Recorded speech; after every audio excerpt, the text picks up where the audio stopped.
되는 강수량은 내일 낮까지 제주도가 20에서 최고 80mm, 전남 해안과 경남 해안은 10에서 40mm입니다.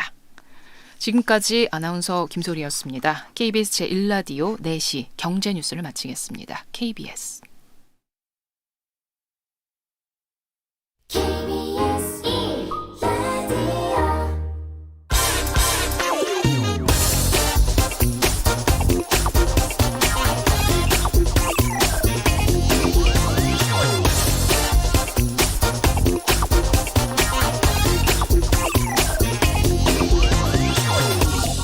판교 신도시가 개발될 때 이 땅값을 한번 보겠습니다. 이 당시 LH공사는 판교 일대 논밭을 3.3제곱미터, 그러니까 한 평이죠. 한 평에 93만 원씩에 강제 수용했습니다.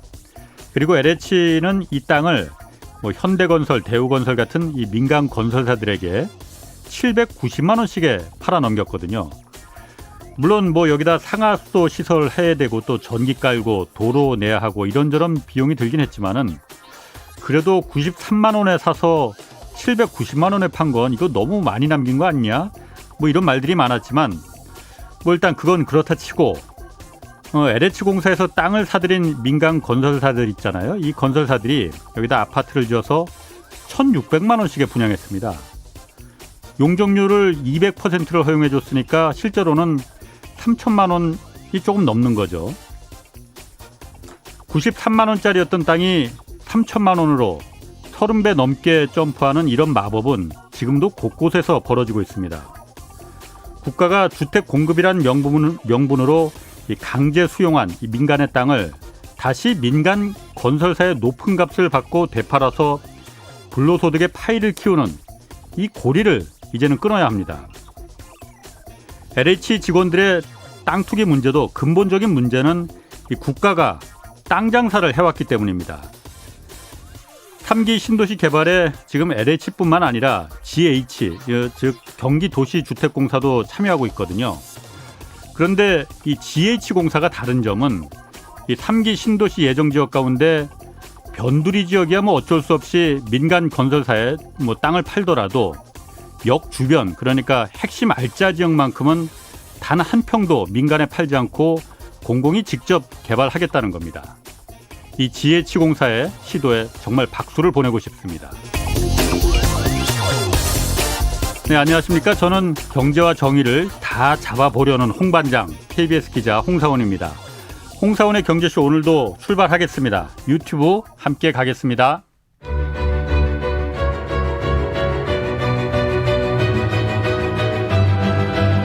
홍사원이 원하는 건 오직 정의.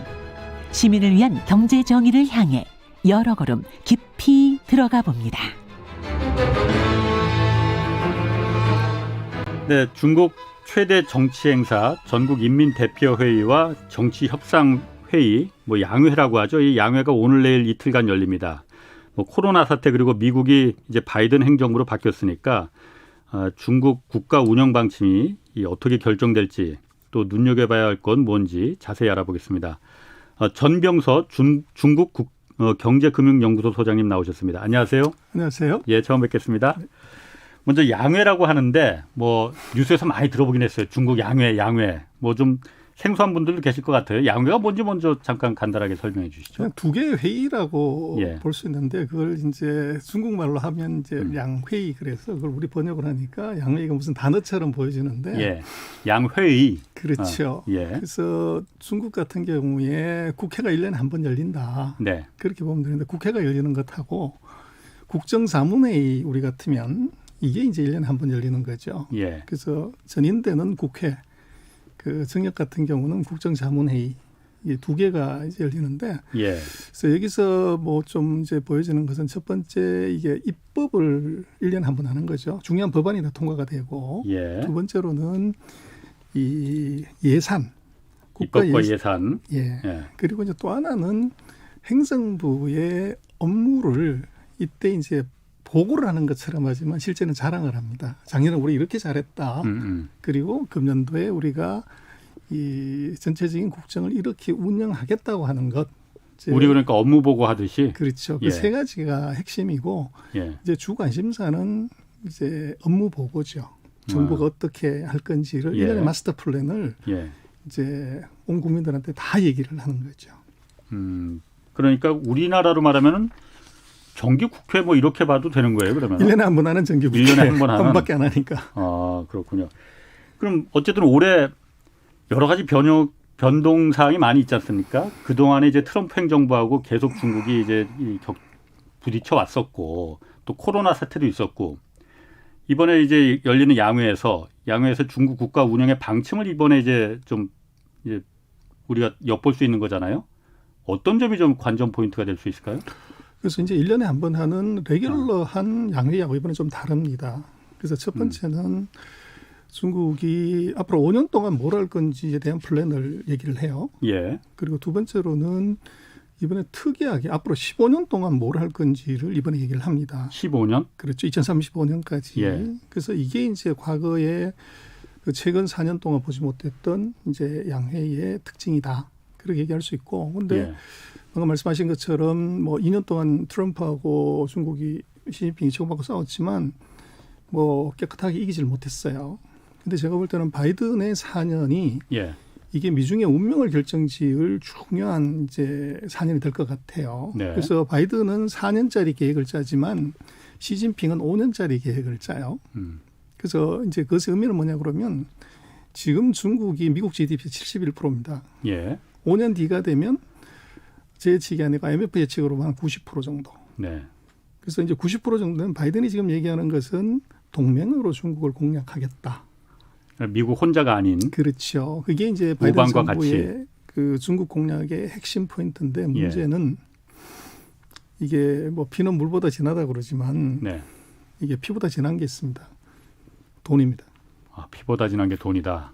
그래서 국가 간의 관계에서는 예. 이게 돈 되면 동맹도 버리고 예. 이게 돈 되면 적과도 손을 잡는 거죠. 예. 그래서 지금 미국이 그 지금 절대 강자이기 때문에 그렇지만 예. 만약에 중국이 미국의 90%에 도달하고 조금 더 있으면 100%를 넘어간다고 그러면 동맹이 중국의 돈에 혹해서 예. 미국의 동맹을 앞으로는 악수하지만 뒤로는 왼쪽 손으로는 중국하고 손잡는 동맹의 배반 이탈이 나올 수 있다는 겁니다. 돈보다 사실 더 뭐 좀 영향을 미치는 게 군사력도 있지 않겠습니까? 물론 있죠. 예. 그런데 문제는 이제 핵을 가진 나라는 미국이 2차 대전 이후에 뭐 수많은 전쟁을 했지만 핵을 가진 나라는 건드린 적이 없어요. 그래서 이제 그게 문제가 되는 것 같고 중국은 이제 핵을 가진 나라이기 때문에 예. 핵으로서 뭐 이제 뭐를 한다고 하는 것은 군사력인데 결국은 중국 같은 경우에 국지전에서는 전혀 의미가 없고 핵으로 때려 부신다고 하는 것이 이제 제일 파워풀하지만 핵으로 건드리는 순간에 미국이 7,000개 핵을 중국에 갖다 보면 중국 다 이제 그 멸종하게 되지만 중국도 250개 정도 핵이 있다고 하는데 그걸 본토로 쏘면 미국도 다 이제 끝이 나는 거죠. 근데 농담이지만 중국 사람들 그런 얘기를 하는데 그래도 우리는 이게 이길 수 있다. 어떻게 둘 다 죽는데 중국은 화교가 해외에 4천만 명이 있답니다. 둘 다 죽어도 남는다 그렇게 하는데 그래서 제가 볼 때는 군사적 충돌은 핵을 가진 나라이기 때문에 그것은 크게 의미가 없고 아마 경제적으로 이제 결국은 경제력이 군사력이고 결국은 그게 이제 뭐 기술력으로 같이 가니까 그래서 이 앞으로 5년 이사이에 어떻게 보면 경제 대국이 바뀌는 그런 중요한 때이기 때문에 이걸 좌초시키면 미국은 다시 이제 뭐 100년을 가는 거고 만약에 이것이 잘못되면 이제 개도국이 세계 1등 하는 이제 그런 불상사가 생기게 되는 거죠. 그건 중국을 말씀하시는 그렇죠. 거죠. 그러면은 중국의 경제 규모가 미국을 뛰어넘는 그 시점을 아까 IMF에서는 5년 뒤에 한 90% 정도까지 중국이 올라갈 것이라고 말했고. 그렇죠. 최근에 제가 영국의 예측 기관 JCR이나 일본 뭐 최근에 BOA 뭐 노무라 대체적으로 한 2028에서 29. 이제 이때 중국 GDP가 미국 GDP를 넘어가는 걸로. 2018년에서 19년? 2028. 2028년. 29. 그래서 2020년 5년계 끝나고 난 한 3년 정도 이내에 중국 GDP가 미국 GDP를 추월하는 거 그렇게 많이 예측을 하죠. 2028년. 그렇죠. 그러면은 지금 미국도 그 면에 대해서 위기감은 갖고 있을 것 같아요. 그런데 바이든 행정부로 바뀌면서 사실 제이크 설리반이라고 국가안보보좌관이 가장 핵심 브레인이라고 하잖아요. 근데 제이크 설리반이 사실 중국주의가 어떻게 보면 강경파에 속하는 사람이지 않습니까? 중국에 대해서 굉장히 강경한 입장을 계속 내놨었고 얼마 전에 말한 것도 중국이 예전에는 그냥 국제 질서에 지키는 그런 정도 위치에 만족했었는데 한 2017년이라고 못을 박았더라고요. 2017년부터는 발톱을 드러내기 시작했다. 초강대국이 되기 위한 패권 국가로서 되려고 하는 이제 발톱을 드러내기 시작했다. 그래서 이 방법을 이 초강대국이 되려는 이 중국의 야심을 막는 거에 뭐 미국이 역할을 할 수도 있고 아니면 중국 내에서 정치 경제가 불안해지는 그런 역할이 될 수도 있다. 뭐 이렇게 좀 애매모호하긴 하지만은 굉장히 의미가 있는 말을 했단 말이에요. 그런 면으로 봐서는 미국도 아까 말씀하신 대로 2018년, 19년 정도에 1, 2위가 바뀌어버리는 그 상황을 그냥 눈 뜨고 보고만 있겠느냐라는 의심이 좀 들거든요.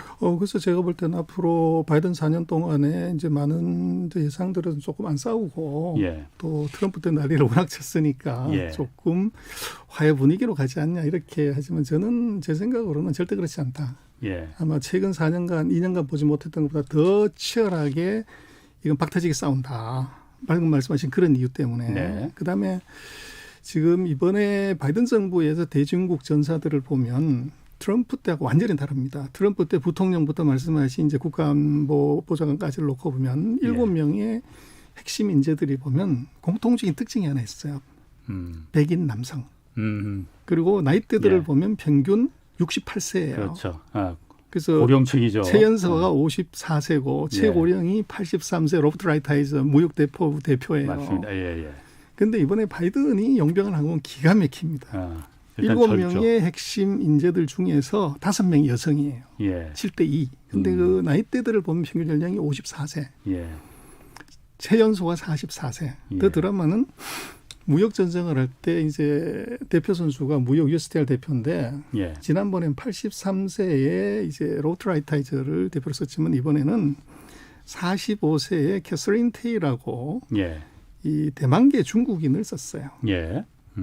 그래서 완전히 이제 이건 뭐 다른 전략이 40대, 50대로 구성된 아마존에스 군단하고 이게 아마존에스 군단 60대, 70대로 구성된 마초 군단하고 어떻게 다를 거냐? 저는 완전히 다를 거라고 봐요. 아마존에스 군단들은 뭐 용서가 없잖아요.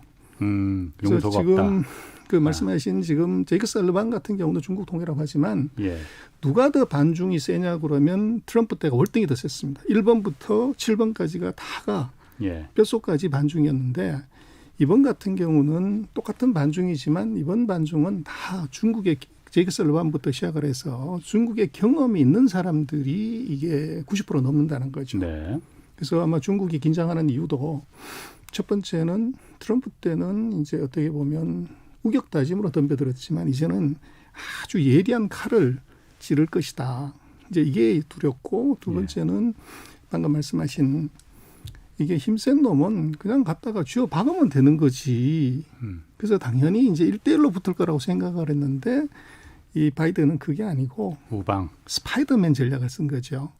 그래서 트럼프는 몽둥이 들고 자기가 나가서 아메리카 퍼스트 해서 소위 말하는 슈퍼맨 전략을 썼는데 바이든은 명확하게 거미줄 전략을 스파이더맨 그물 쳐서 거기에 들어오면 이제 말려 죽이겠다는 거고 그게 바로 동맹이죠. 그래서 이게 두 개의 전략이 지금 완전히 다르기 때문에 중국이 당황하는 것도 동맹을 통해서 이거 고립시킨다고 하는 것은 지금까지 경험해 보지 못했던 것이기 때문에 긴장하는 것이고 또 두 번째는 이 공략을 하는 전사들이 완전히 다른 사람들이 들어왔다는 거죠. 특히 여성이 들어왔다고 하는 것은 이것은 아마도 근본적인 이제 전략이 변화가 있을 거다. 그래서 뭐 조금 더 두고 봐야 되겠지만 아마도 치열한 수싸움 뭐 이런 것이 벌어질 것 같아요.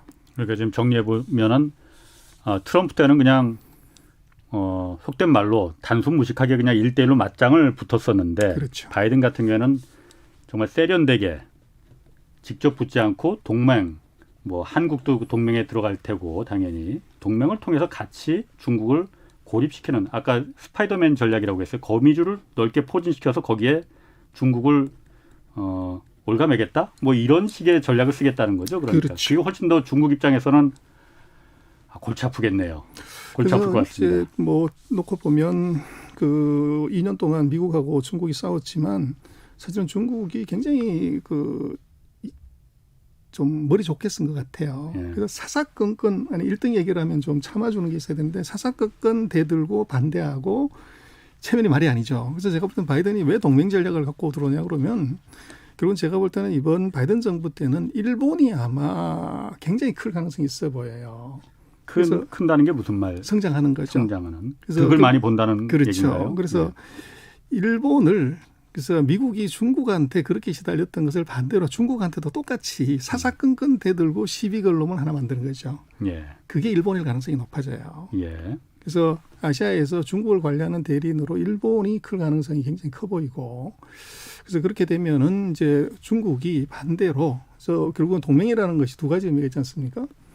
힘이 약할 때 힘센 놈을 먹으려고 하는 것도 있고 예. 반대로 힘센 놈이 귀찮은 거 힘든 거는 똘마니한테 시키고 예. 승리하면 전리품만 가져가는 동맹.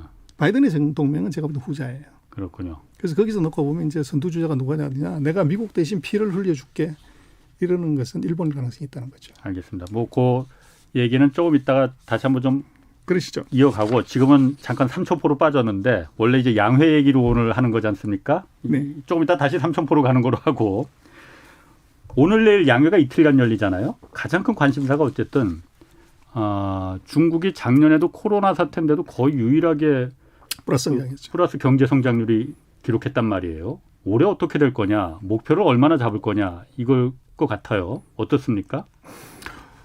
그래서 뭐 지금 제가 볼 때는 언론에서는 중국이 금년에 목표 성장률을 제시하냐 안 하냐 몇 %를 하냐가 문제라고 하는데 저는 그건 아닐 것 같아요. 예. 중국은 전 세계에서 가장 빠른 성장을 보일 것이기 때문에 수치를 10%라고 해도 별로 놀라지 않을 거고. 올해? 그렇죠. 8%라고 해도 뭐 그럴커니 이렇게 갈 것 같아요. 그래서 IMF는 8.2% 전망하고 있더라고요. 그래서 뭐 8.2, 8.9가 컨센서스인데 예. 뭐 그 정도는 충분히 갈 것 같고 중국 같은 경우는 아마 금년 1분기 같은 경우는 아마 18%, 20% 정도 성장률이 나올 것 같아요. 1분기 성장률이 작년에 마이너스였기 때문에. 예.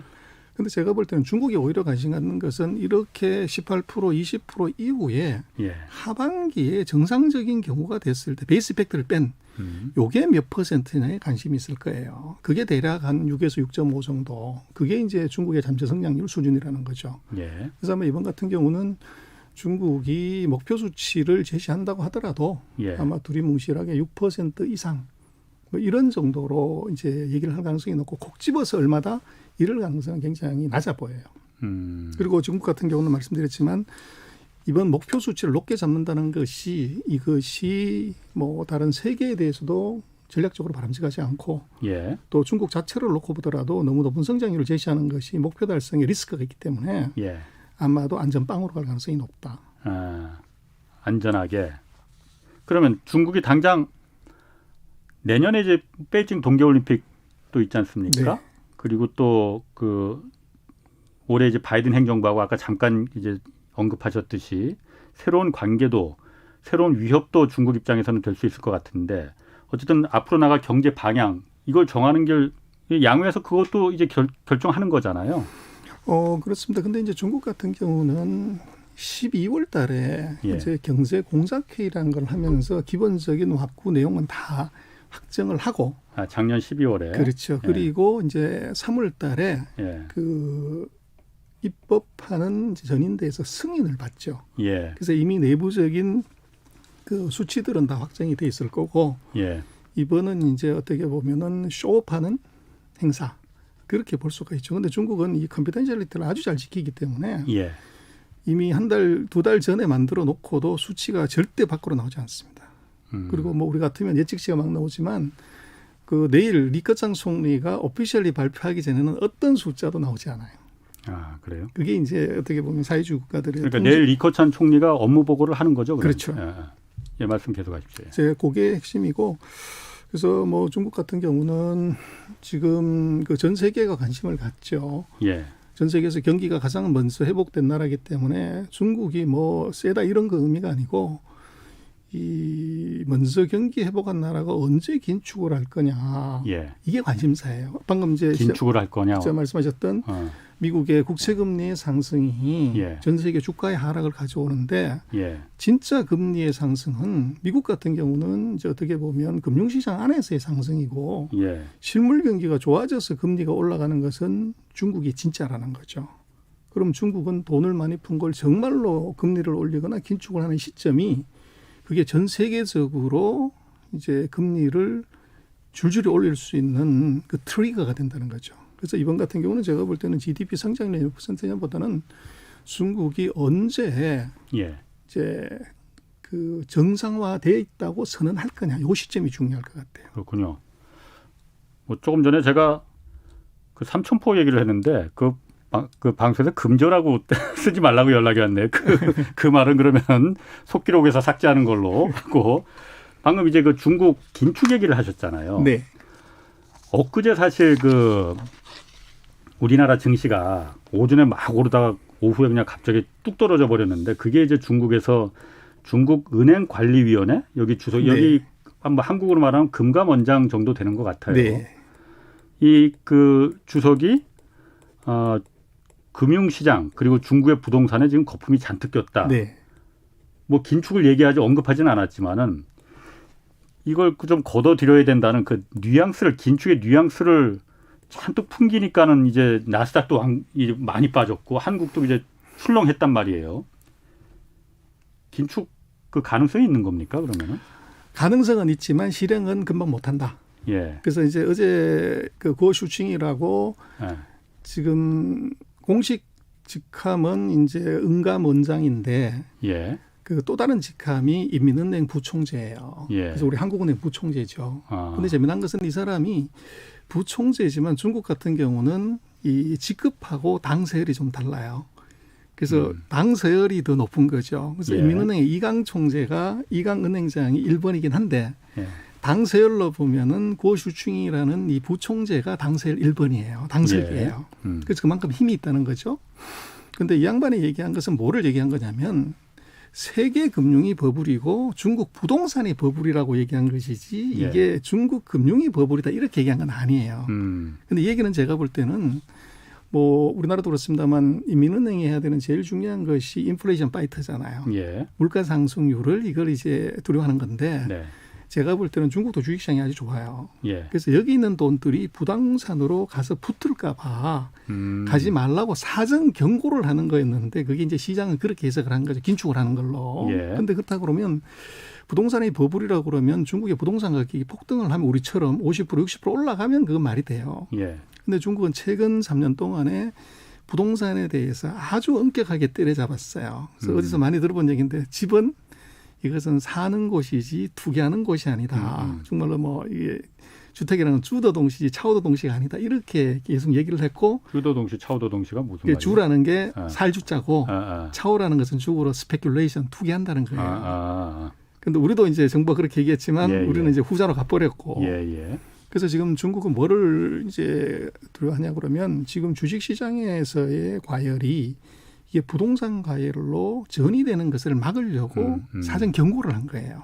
그런데 이제 말씀드렸지만 이 사람의 직급이 인민은행의 부총재이기 때문에 저것이 인민은행의 의도를 반영한 것이 아닌가 하는 그 의심을 이제 그 시장이 한 거죠. 그래서 이제 주가가 영향을 받았고 그 오늘 보면 또 반대로 이제 재무부 장관이 경기 부양을 하던 것을 빨리 회수하지 않겠다는 얘기를 또 해요. 그래서 이제 그게 서로 그 엇갈리는 문제인데 결국은 지금 중국이 경기가 좋은 건 분명해요. 그런데 작년에 플러스 2.3을 가는데 뭘 가지고서 그렇게 맞췄냐 그러면 투자가 GDP 성장률의 거의 80%까지 가요. 그래서 지방정부 이쪽을 동원해서 한 500조 정도 우리 돈으로 이게 국채를 발행해서 지방채를 발행해서 이걸 갖고 왕창 질러서 GDP 수치를 맞춘 거예요. 그런데 소비는 여전히 이게 마이너스 뭐 이런 정도 수준이에요. 그래서 소비가 좋지 않은 거죠. 그래서 숫자상으로는 6.3 플러스 이러지만 실질적으로 체감하는 국민 경기가 나쁘기 때문에 이것을 빨리 이제 그 긴축으로 들어가게 되면 소비가 죽어버리는 거죠. 그래서 이제 재무부 장관이 그렇게 했는데 직급으로 보면 어떻게 되냐면 중국은 이제 인민은행 총재가 장관급이에요. 네. 그리고 밑에 부총재는 차관급 정도 되고 예. 재무부 장관은 장관급이죠. 그래서 그렇게 놓고 보면 이제 웨이트로 보면 재무부 장관이 조금 더 직급이 높기 때문에 예. 아마 중국의 의도는 구어슈칭의 얘기보다는 예. 아마도 정부가 하고 싶은 얘기는 재무부 장관일 것이다. 네. 그래서 과열은 안 되지만 이것이 지금 소비가 좋지 않기 때문에 이게 소비가 정상적으로 살아날 때 긴축 조치를 하겠다. 그렇게 해석을 하는 게 맞을 것 같아요. 그러면은 긴축이라는 건 돈을 많이 풀었을 때 그걸 걷어들인다는 건데 그럼 이 중국도 미국이 뭐 양적 완화하듯이 또 일본이 돈 풀듯이 중국도 돈을 많이 그동안 풀었나요? 엄청나게 풀었죠. 그래서 전 세계에서 제일 많이 푼 게 미국이고 예. 두 번째가 이제 유럽이고 세 번째가 중국이에요. 그래서 지금 중국 같은 경우는 물론 이제 금융 시스템이 다르지만 예. M2가 GDP의 200%예요. 그래서 GDP 대해서 2배 되는 돈이 풀렸는데 이게 예. 이제 돈이 잘 안 도는 거죠. 금융 시스템이 낙후가 돼 있어서. 네. 그래서 화폐 동속도가 50%가 안 되다 보니까 이 100%를 풀더라도 실제로 시장에 돌아다니는 돈 50밖에 안 되기 때문에 돈을 더 많이 풀어놨고. 예. 근데 얘들이 이제 인플레이션이나 이런 걸 걱정하는 것은 게 돈이 돌기 시작하면 예. GDP의 2배 되는 돈이 돌면 이건 뭐 하이퍼 인플레이션이 올 수 있는 거죠. 그래서 그걸 사전에 경고하고 단속하는 겁니다. 그렇군요. 그 중국의 금리가 지금 뭐 그렇게 올라가는 건 아니잖아요. 그런데 중국이 아까도 잠깐 언급은 뭐 하셨었어요. 중국이 이 금리가 올라가면 진짜 그때 진짜 그게 큰일이 나는 거다라고 했는데 일단 왜 그런 거죠? 중국의 금리가 중국이 워낙 회사들이 요즘 보면 중국 국영 기업들도 그러니까 탄탄한 이 신용도가 높은 기업들도 이제 부도를 많이 나거든요. 그게 뭐 단기채 금리 때문이다 뭐 이런 뭐 해석도 있던데. 그것보다가는요. 지금 이제 걱정하는 것은 실물은 뭐 어느 나라든 다 엉망진창이죠 아직. 네. 근데 이게 실물이 워낙 험악하니까 돈 푼 게 전부 실물로 안 가고 금융시장에서만 놀죠. 우리도 사상 최악의 경기인데 주가가 사상 최고치라는 게 말이 되냐 그런데 그 의미는 돈이 겁나서 실물로 가지 않고 그러다 보니까 이제 죽은 고양이를 돈 풀어가지고 튀어오르게 했던 거죠. 데드캣 바운스가 모든 증시가 다 똑같이 이제 벌어졌는데 문제는 이제 경기가 진짜 좋아진다고 하면 그럼 이 돈이 실물로 가게 됐을 때 이게 풍선이 터지는 거죠. 물이 빠지니까. 네. 그게 이제 언제냐 하는 건데 실물이 진짜 좋아졌다가는 시그널이 결국은 금리가 올라갈 때죠. 금리를 지금 제로로 만들고 사상 최저로 만들었는데 이게 올라간다고 하는 것은 자금 수요가 있다는 거죠. 그렇게 되면 지금 데드캣 바운스로 금융시장 안에 있던 그 물이 실물로 더 높은 수익을 찾아서 이전하는 순간에 물길이 낮아지면 이게 뭐 재개 콩나무처럼 올라갔던 주가가 내려앉을 수 있는 가능성 그걸 시장이 지금 두려워하는 거고 누가 맨 먼저 그런 실질적인 금리를 올릴 거냐 하는 것은 경기가 가장 먼저 회복된 중국부터 할 거라는 게 이게 뭐 공통적인 컨센서스죠. 그래서 이제 중국의 액션, 중국의 경기, 중국의 통화 정책이 전 세계에 주목을 받는 이유입니다. 그렇군요. 가능성은 그러니까 당연히 있죠. 그래서 아까 말씀드렸지만 제가 볼 때는 GDP 성장률이 18% 뭐 10% 이렇게 갈 때는 이건 비정상이에요. 그래서 아이러니하지만 중국의 GDP가 보통의 수준인 6%대로 떨어졌을 때가 이때가 중국이 금리를 올릴 시점이에요. 그래서 상황으로 놓고 보면 아마 금년 하반기 정도가 돼야 되는 거 아닌가 싶습니다. 그 양회에서 그 중국 이제 중장기 계획 뭐 이런 거 관련해서 어쨌든 그 쌍순환 전략이라고 하잖아요. 그러니까 수출과 내수 뭐 간단히 말하면 그렇게 볼 수 있을 것 같은데 이 관련해서 기술 자립을 통한 이제 그 수출 증대 이 전략도 포함이 된다고 뭐 포함될 거라고 얘기를 하더라고요. 그래서 이제 이게 중국이 참 어려운 게요. 키워드 정치를 해요. 키워드 정치. 쌍순환이 무슨 뜻이냐. 더블 서큘레이션 이코노미 그거 뭐 경제학 책도 없는 거예요. 자기가 그냥 막 만드는 거죠. 근데 이제 뭐 1대1로 뭐 이런 그렇죠. 원벨트 원로드 이게 무슨 그래서 이제 중국은 어떻게 보면은 이제 개념을 하나 만들어 놓고 거기다가 이제 서방 세계나 다른 쪽이 좀 알지 못하게 이렇게 이제 하는 경향이 있는데 그래서 쌍순환 전략이라고 하는 것은 뭐 똑같은 겁니다. 국내적인 내수 순환이 잘 되고 그게 수출도 잘 돼서 두 개가 같이 발전하자가 쌍순환이에요. 뭐 별거 없습니다. 근데 지금까지 중국은 이제 수출 주도로 왔기 때문에 예. 이제는 수출 주도가 아니라 내수 주도로 가자고 하는 것이 내순환이에요. 그래서 원래는 미중의 전쟁 때문에 중국은 야, 수출은 이제 끝났다. 예. 미국이 저렇게 브로킹하고 동맹으로 하면은 수출은 안 될 거다. 그럼 내수로 가야 되겠다. 내수 대순환으로 원래 잡았다가 이게 작년 하반기부터 중국의 수출이 두 자릿수로 늘어나는 거예요. 네. 네. 그래서 12%씩 막 늘어나니까 이게 조금 이제 곤혹스러운 점이 있고 또 하나는 시진핑 주석이 무슨 얘기를 했냐면 코로나19 터지고 나서 인류 운명 공동체다. 그래서 우리가 인류 운명 공동체의 선두주자가 돼서 세계와 같이 공동 발전하겠다. 이 얘기를 계속 하고 다녔어요. 그러면 세계 두 번째 경제 대국이 수출이나 이게 다른 나라의 수입이나 이것 무역은 상관하지 않고 자기 나라 안만 챙긴다고 하는 것이 이게 메이크 센스 하지 않죠. 예. 그래서 내순환에다가 작년 6월 달부터 이제 외순환을 합친 용어들을 찾다가 보니까 쌍순환은 말이 나왔어요. 그래서 근본적인 것은 제가 볼 때는 중국의 인식은 어찌됐든 간에 이게 수출은 미국의 브로킹 때문에 앞으로 계속 어려워질 거다. 그래서 내수 중심으로 성장한다.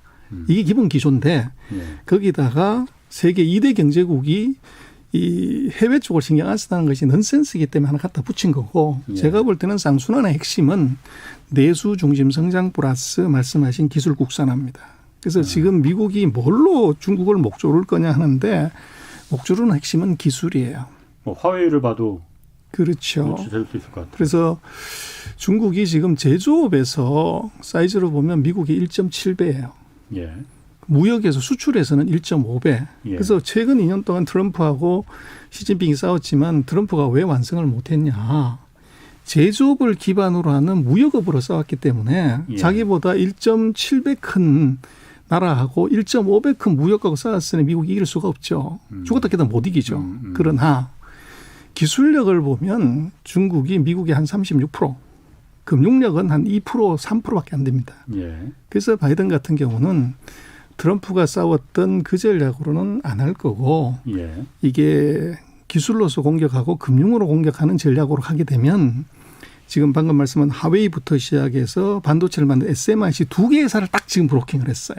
미국이. 그렇죠. 그 회사한테는 장비, 부품, 소재, 기술 이건 절대 못 판다. 그걸 네. 팔려고 하면 미 상무부의 승인을 득해라고 그러는데 하나도 승인 안 해준 거죠. 그렇겠죠. 그랬더니 이제 중국이 악소리가 난 겁니다. 예. 그래서 그럼 중국은 솔루션은 뭐냐? 예. 스스로 개발해야 되는 거죠. 독자 기술. 예. 그게 이제 국산 기술 대체입니다. 그래서 지금 쌍순환의 핵심은 제가 볼 때는 내수 중심 성장 플러스 기술 국산화. 요게 핵심인데 그것의 이면은 미국과의 전쟁 이걸 준비하는 거라고 사실은 봐야 되죠. 뭐 근데 어제도 방송에서 잠깐 얘기했지만은 중국이 이제 반도체 굴기라고 해서 사실 화웨이의 이 화웨이가 저렇게 절체절명의 상태에 놓여진 것도 스스로 반도체를 이제 조달할 수 없는 그 상황에서 어쨌든 누군가한테 이제 공급을 받아야 되는데 그걸 미국이 아까 말씀하신 대로 이제 블로킹을 하니까 이게 정말 중국의 아킬레스건이구나라는 걸 이제 체득해서 이제 그 부분을 이제 반도체를 우리가 스스로 뭐 한국, 타이완 수준으로 끌어올리겠다라고 했는데 어제도 이 좌절을 겪었고 뭐 요즘 저 칭화윤이라는 그 반도체 국영기업체나 마찬가지잖아요. 근데 거기도 지금 뭐 부도가 났다고 하고 생각보다는 생각한 것만큼 그렇게 뭐 잘 진행이 되는 것 같지는 않아요. 기술 자립이라는 게. 반도체 굴기 우리가 조금 오해를 하는 게 있는데요. 중국의 반도체 굴기는 칭화윤이나 예. 하웨이가 하는 게 아닙니다. 이건 그래요? 국가가 하는 거예요. 국가가 하는 건데 예. 지금 이제 중국 같은 경우는 2017년부터인가 2017년부터군요. 그 반도체 펀드를 만들어요. 네. 1기, 2기 펀드를 한 50조를 만들어서 예. 이걸 이제 반도체 회사한테 투자를 해서 이 회사들이 기술 개발하고 생산하는 걸로 가요. 네. 그 이외의 회사들은 그냥 개인들이 해보는 거고요. 그리고 이제 그렇게 놓고 보면 중국이 진정한 반도체 굴기를 국가적 차원에서 시작했다는 것은 5년이 안 돼요. 네. 근데 우리 같은 경우는 83년에 삼성이 반도체 시작해서 반도체 굴기 언제 했냐? 우리가 95년에 세계적인 수준이 올라가는데 예. 그러면 13년, 12, 3년이 걸린 거죠. 네. 근데 그때는 다 어리버리할 때 13년 걸렸는데 지금 중국이 5년 만에 반도체 굴기한다 이거는 말도 안 되는 얘기예요. 그렇군요. 그냥 이제 스타팅 스테이지라고 봐야 되고 그다음에 이제 중국에 지금 최근에 뭐 이게 우한에 있는 어떤 개인 반도체 회사가 부도나 가지고 뭐 종업원들 다 없앴다 말씀하신 칭화윤이가 뭐 자회사가 부도났다 이렇게 얘기하는데 그것도 이제 엉터리인 것이 예. 칭화윤이 같은 경우는 그 칭화윤이 그룹이 부도난 게 아니고 칭화윤이 그룹에 몇 개의 자회사가 있는데 그 자회사 중에서 두 군데가 자회사가 그렇죠. 회사채 만기 돌아온 것들을 그거를 만기에 못 갚았다는 거예요. 예. 그러면 이제 그 회사가 부도나 가지고 상장회사인데 상장 폐지가 되죠. 예. 근데 지금도 멀쩡하게 거래가 잘 되고 있습니다. 그래서 그것은 제가 볼 때는 그게 아니고 그 중국 정부가 또는 칭화대학이 그 칭화윤이라는 회사의 CEO에 대한 불만이 있어요. 예. 그래서 CEO를 교체하기 위한 수순 중에 하나로 계열사들의 어떤 부실을 이걸 이제 꼬투리 잡으려고 한 거죠. 그렇군요. 지금 그 질문 몇 개 좀 소화하고 좀 갈게요. 하이든 님이 중국의 국수적 배타주의, 정보 폐쇄성, 그리고 뭐 아킬레스건이죠. 위구르 티벳, 뭐 이런 신장 위구르 지역, 그리고 티벳 등 인권 탄압 문제, 그리고 통계 수치의 신뢰 문제 등등 이런 것들이 중국이 앞으로 기대만큼 성장하는데 걸림돌이 되지는 않을까요? 이렇게 그 질문이 들어왔네요. 첫 번째 인종차별 문제 또는 인권 문제는요. 예. 이제 나라마다 뭐 인권의 수준이 다르기 때문에 그런 건 있는데 지금 뭐 이게 걸림돌이 되냐 안 하는 국가 발전 전체적인 사이즈를 봐야 되는데 소수민족, 중국이 56개 민족이라고 하지만 소수민족들의 비중이 8%밖에 안 돼요. 그래서 나머지 92%는 한족이기 때문에 이 8%의 인권 문제가 논란이 되더라도 이게 이제 국가가 대서로 지장을 받지는 않아요. 네. 그래서 그게 있고 그다음에 이제 티벳이라든지 그 신장이라고 하는 지역을 보면 중국이 맨 끝단에 있어요. 네. 그래서 그것이 중국 본토에다 영향을 미칠 수 있는 그 지리적으로나 또 그리고 이제 인구가 뭐 250만, 2,500만밖에 되지 않기 때문에 그것이 본토 전체에 영향을 미치는 건 역부족이다. 그래서 그것은 이제 미국이나 서방 세계가 중국을 어떻게 보면 압박할 때는 좋은 카드지만 그럼 그렇다고 해서 미국이 인권 문제를 해결해 줄 수 있냐? 이걸 할 수가 없는 거죠. 그건 이제 말로서 어떻게 보면 외교적으로 상대를 제압하는 데는 굉장히 유효한 수단이지만 군대를 보내서 해방시키거나 이럴 수가 없어요. 물론 그건 불가능하고. 그렇죠. 예. 그것은 제가 볼 때는 중국을 압박하기 위한 한계 카드로서는 명분상으로는 굉장히 좋지만 그것은 실익은 전혀 없다. 그렇게 볼 수 있고 그다음에 이제 통계 수치에 관한 문제는 이제 중국이 수치를 많이 조작을 하고 뭐 이랬다고 하는 것이 정설처럼 보이지만 지금은 제가 볼 때는 통계 수치를 조작을 하게 되면 누가 당하냐면 중국이 먼저 당하게 돼 있어요.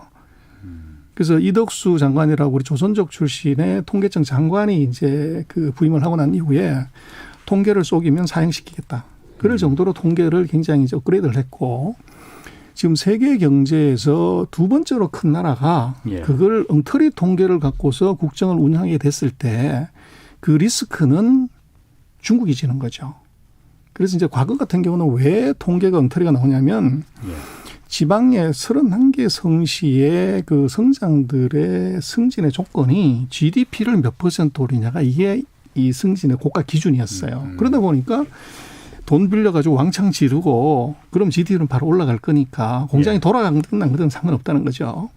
그렇게 하고 자기는 승진해서 갚버리면 그 뒤에 오는 놈은 더 많이 빌려 또 지르는 거죠. 그래서 이제 부질이 생기고 GDP에 허수가 생겼는데 시진핑 집권하고 나서 최근 8년 9년 동안은 기준을 바꿨어요. GDP의 비중을 현저히 낮추고 두 가지를 더 추가를 해요. 하나가 뭐냐면 환경오염 시키면 그러면 마이너스 1점. 예를 들면 그리고 또 하나가 있는 것이 부채를 늘리면 마이너스 1점. 그래서 GDP를 올리려고 돈 빌려서 왕창 때려 지으면 필연적으로 부채 비율이 증가하고 환경오염이 생기는 거죠. 그럼 마이너스 2점이 되기 때문에 승진을 못해요.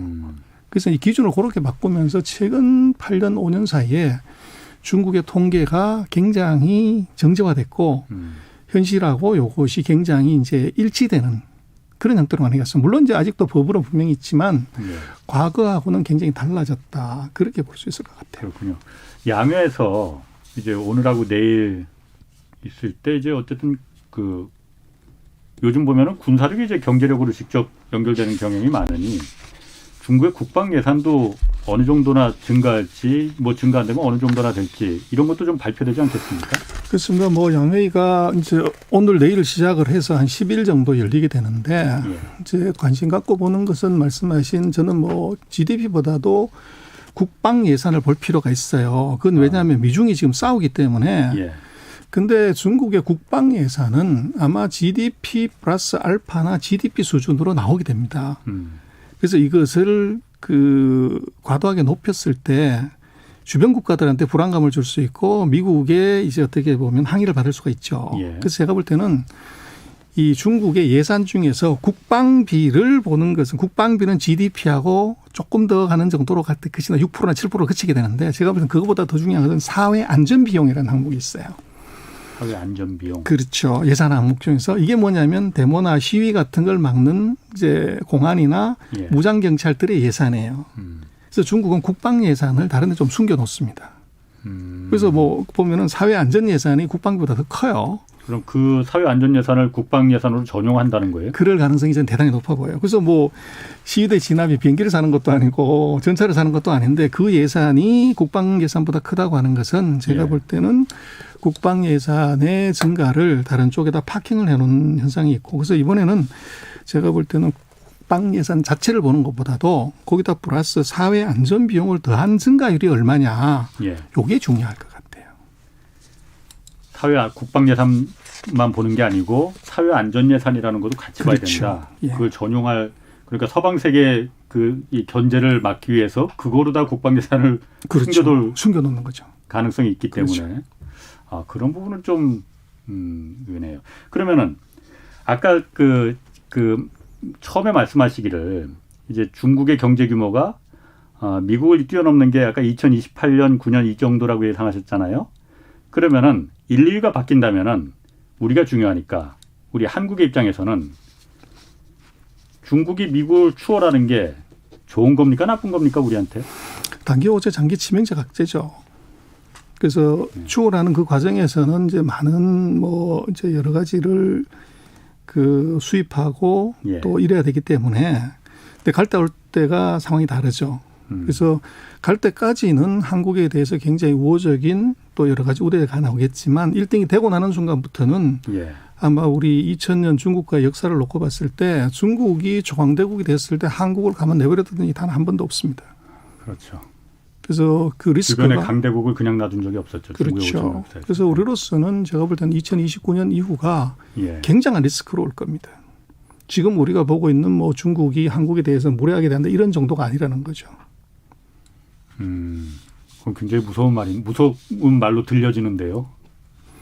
그래서 이제 우리는 자꾸 이제 중국에 대해서 뭐 위기다, 붕괴한다, 뭐 이런 얘기들이 우리한테 넘쳐나는데 최근 2년 동안 보면 뭐 더 그게 심하게 났지만 이제 팩트를 체크를 해보면 중국은 더 커졌고 더 강해졌단 말이에요. 그런데 우리는 중국에 대해서 너무 경사지게 바라보는 거죠. 그래서 어떻게 보면 감정 빼고 봐야 되는데 사드 이후에 그런 이제 그 중국의 무례함 이제 이런 것을 우리가 그 중국을 바라보는 관념에서 같이 섞어서 보다 보니까 중국의 진짜로 저게 무서움이나 힘을 보는 것이 아니고 중국의 어떻게 보면 잘못하는 거 부정적인 거 이것을 전체라고 우리가 자꾸 인지를 하게 되죠. 특히나 그런 뭐 경향이 있습니다. 우리 뭐 유튜브나 뭐 이런 개인 미디어에서는 뭐 중국이라고 치면 거의 90%가 뭐 중국 망한다, 망하고 있다, 곧 망한다 이렇게 나오죠. 그래서 저는 그렇게 보시는 것 같아요. 지금 한국에서 중국을 바라보는 개는 3마리 개가 있다. 3마리 개? 첫 번째 개가 편견. 두 번째 개가 선입견. 그 중국은 14억의 거지들이 울거리는 나라고 이제 뭐 이렇게 곧 망할 나라고 이렇게 보는 거죠. 근데 이 2마리 개가 1마리 개를 만나면 바로 이제 깨갱하는 것이 바로 불여일견입니다. 마지막 개가 불여일견이군요. 그래서 한번 가서 보면 상하이의 루지아주의 푸동을 한번 가서 보면 우리 여의도가 초라해 보이고 맨하탄이 초라해 보이는 걸 놓고 보면 이건 이제 다르게 보인다는 거죠. 상하이 푸동공항에서 내려가지고 이게 자기 부상 열차를 한번 타보면 시내까지 뭐 5분 만에 가는 이걸 이제 놓고 보면 이게 뭐냐. 그리고 길바닥에 굴러다니는 차가 인당 소득 $10,000,000짜리의 가난한 나라에서 베이징, 샹하이, 션성가 보면 우리는 시내 굴러다니는 차가 BMW, 벤츠, 아우디가 뭐 낮은 모델까지 합쳐서도 뭐 2대, 뭐 3대 있기 어렵죠. 중국 가보시면 대도시에 택시 빼고 차 6대, 7대가 BMW, 벤츠, 아우디라는 거죠. 네. 그래서 그걸 이제 어떻게 볼 거냐는 거죠. 네. 뭐 베이징과 상하이가 뭐 중국 전체를 대변한다고 볼 수는 없으니까 거기 뭐 상하이는 자기들을 상하이언이라고 차이니즈라고 부르지 않는다고도 하잖아요. 그러니까 그걸 일반화해서 보는 건 좀 다를 수 있을 것 같고.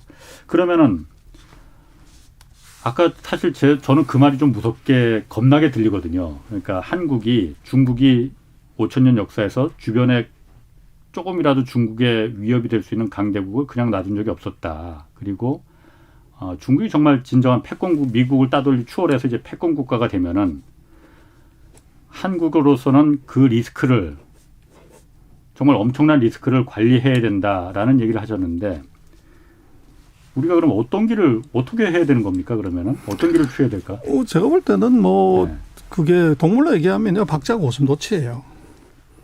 다시 한번. 박쥐하고 고슴도치요. 박쥐와 고슴도치. 그래서 박쥐는 잎편부터 다 동물도 아니고 새도 아니고. 예. 그래서 우리는 지금 많이 그렇게 중국이 부상하면 미국은 어떻게 했냐, 미국한테 붙어야 되냐, 중국한테 붙어야 되냐, 이거 갖고서 우리 뭐 감론을박 많이 하죠. 근데 저는 그거 별 의미가 없다고 봐요. G12등 하는 나라가 1, 2등을 선택하는 것은 넌센스고 우리한테 유리하면 1등한테도 붙는 거고 이게 유리하면 2등한테도 붙는 거죠. 그래서 그렇게 다 맞으면 어떡할래 그러는데 제가 볼 때는 얻어 터지는 걸 두려워하면 양쪽에 다 터지는 거죠. 그래서 지금 놓고 보면 한국의 지역적인 지리적인 위치나 경제적인 위치로 놓고 봤을 때 미국도 중국도 쉽게 포기할 수 없는 나라예요, 우리나라가. 그러니까 두 나라가 봤을 때는. 그렇죠. 그래서 어떻게 보면 중국을 미국이 진짜 공격한다고 그럴 때 미사일을 날리기 가장 좋은 나라가 뭐 우리 평택에서 날리면 전 세계 중에 최단거리 아닙니까? 거기까지가 좀 너무 나간 것 같고. 그렇죠. 근데 제가 볼 때는 좋은 샘플은 두 가지인가, 필리핀하고 일본요. 일본이 트럼프가 셀 때는 트럼프한테 붙어서 잘 가다가 트럼프가 약해지니까 바로 시진핑 방문해가지고 그래서 우리나라 오던 관광객이 전부 일본으로 갔지 않습니까? 근데 뭐 미국이 일본 때렸나요? 그리고 또 하나는 필리핀인 것 같아요. 두테. 먼저 먼저 중국한테 그랬죠. 투자해라. 왕창 투자해놓고 나서 미국한테 전화한 거죠. 중국 이렇게 하는 너는 가만히 있을래? 같이 투자 받은 거죠. 그래서 결국은 국익에 맞춰가지고 얻어 터질 것도 물론 감안해야 되지만 그런 식으로 이제 전략적인 선택은 해야 되는 것이고 그래서 뭐 결론은 그런 것 같아요. 이제 필살기가 있으면 그러면 아무리 센 놈도 못 때리는 거죠. 고슴도치를 사자가 호랑이가 잡아먹을 수 없잖아요. 누르는 순간에 발에 핀이 꽂히기 때문에 바늘이.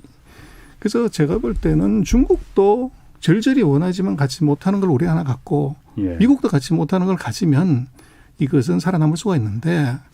뭐 예를 든다면 조금. 예를 들면 이런 거죠. 우리가 사드가 그 난리쳤을 때 우리 삼성전자나 하이닉스가 중국으로 반도체 수출을 못했다는 얘기 들어보신 적 있습니까? 그건 아니죠.